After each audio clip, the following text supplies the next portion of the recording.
Hello everyone, welcome to the YouTube channel of Government Lohia College Churu.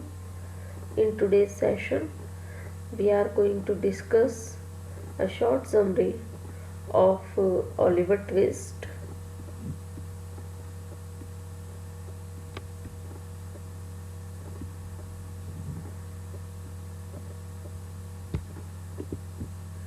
Oliver Twist is born in a workhouse in 1830s England. His mother, whose name no one knows, is found on the street and dies just after Oliver's birth. Oliver twist का जन्म एक work house में 1830s में England में हुआ। उसकी mother, जिसका नाम कोई भी नहीं जानता था, वो स्ट्रीट पे मिली और वो मर गई वहीं पे गली के अंदर, स्ट्रीट के अंदर, ओलिवर को जन्म देने के जस्ट बाद में। Oliver spends the first 9 years of his life in a badly run home for young orphans. Orphan मतलब अनाथ, अनाथ बच्चों के लिए जो कि घर चलाए जाते हैं या फिर आश्रम चलाए जाते हैं, उनमें ओलिवर ने 9 साल अपने जीवन के बिताए। And then is transferred to a work house for adults, और फिर एडल्ट्स के लिए जो वर्क हाउस हुआ करते थे उसमें उसे ट्रांसफर कर दिया गया। After the other boys bully Oliver into asking for more gruel at the end of a meal. Mr. Bumble, the parish beadle, वहाँ का जो हेड था, वहाँ का जो रख रखाव करने वाला था, मिस्टर बम्बल था उस वर्क हाउस का।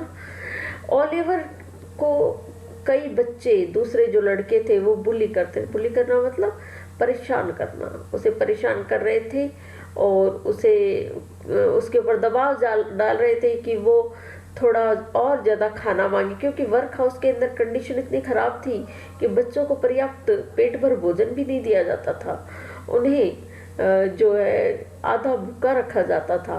तो और बच्चे आज ओलिवर को टारगेट बनाते हुए उसे कहने लगे कि तुम डिमांड करो मिस्टर बम्बल से, किसकी? ज़्यादा खाने की, और खाना हमें चाहिए, इसकी डिमांड करो।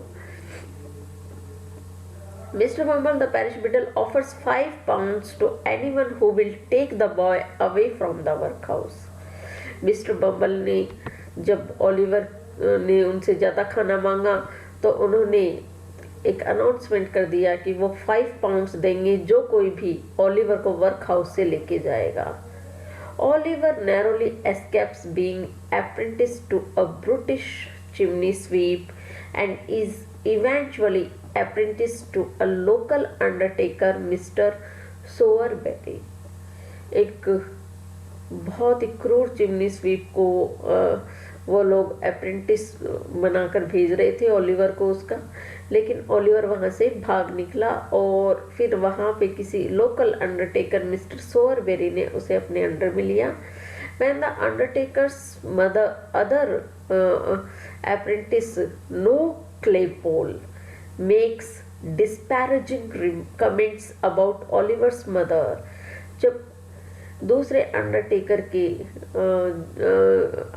के दूसरे अप्रेंटिस नो क्लेपोल ने ओलिवर की मदर के बारे में कुछ भला बुरा कहा, Oliver attacks him and incurs the Sowerberrys wrath, तो ओलिवर ने उस पर अटैक कर दिया और सोवरबेरी ने उस पर ओलिवर पे बहुत ही ज़्यादा गुस्सा किया। Desperate Oliver runs away at dawn, घबराकर ओलिवर वहाँ से भाग निकला सुबह सुबह ही, एंड ट्रेवल्स टुवर्ड लंदन, और लंदन निकल पड़ा।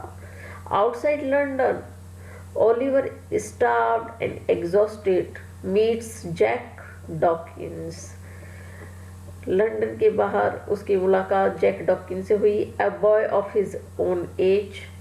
Jack offers him shelter in the London house of his benefactor Fagin. It turns out that Fagin is a career criminal who trains orphan boys to pick pockets for him.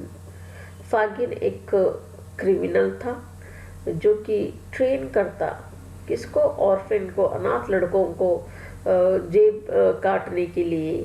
After a few days of training लेने के कुछ हफ्तों बाद में, कुछ दिनों बाद में, Oliver is sent on a pickpocketing mission with 2 other boys. Oliver को भी भेज दिया गया पिक पॉकेटिंग के लिए, जेब काटने के लिए।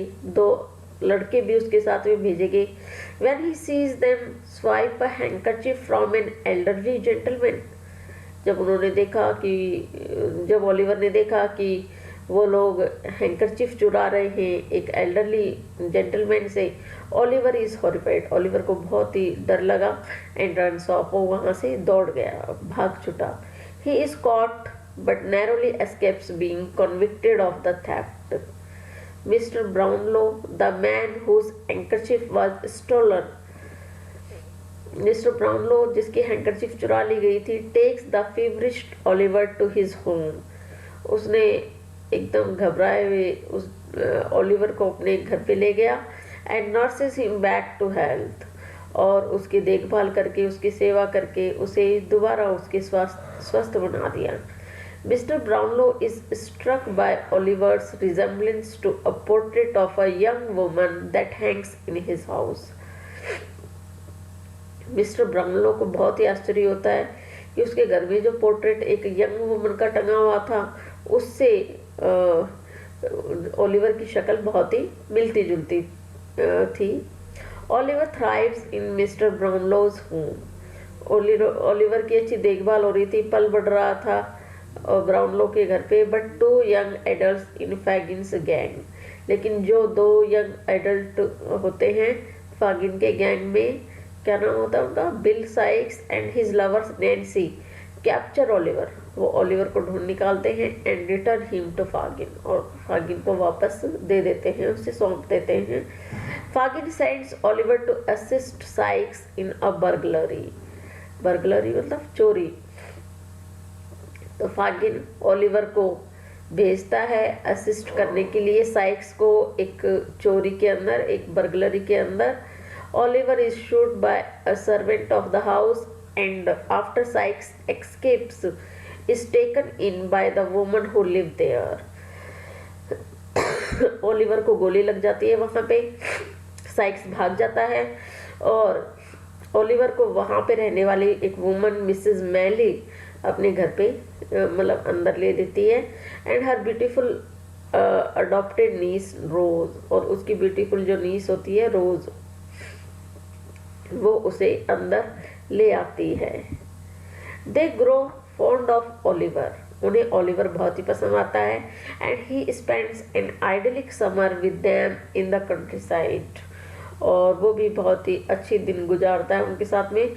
But Fagin and a mysterious man named Monks are set on recapturing Oliver, लेकिन फागिन और एक दूसरा व्यक्ति मॉन्क्स उसे ढूंढने पे उतारू रहते हैं कि कैसे रिकैप्चर करें किसको, ओलिवर को। Meanwhile it is revealed that Oliver's mother left behind a gold locket when she died.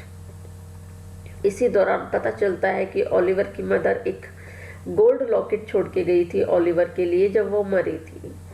Monks obtains and destroys the locket, that locket, Monk ने वो लॉकेट ढूंढा और उसे डिस्ट्रॉय कर दिया। When the Maylies come to London, Nancy meets secretly with Rose and informs her of Fagin's designs, but a member of Fagin's gang overhears the conversation, overhear मतलब छुपके से सुन लेना। When word of Nancy's disclosure reaches Sykes, he brutally murders Nancy and flees London. Pursued by his guilty conscience and an angry mob, he inadvertently मतलब अनभिज्ञ होकर, hangs himself, अनजाने में, hangs himself while trying to escape.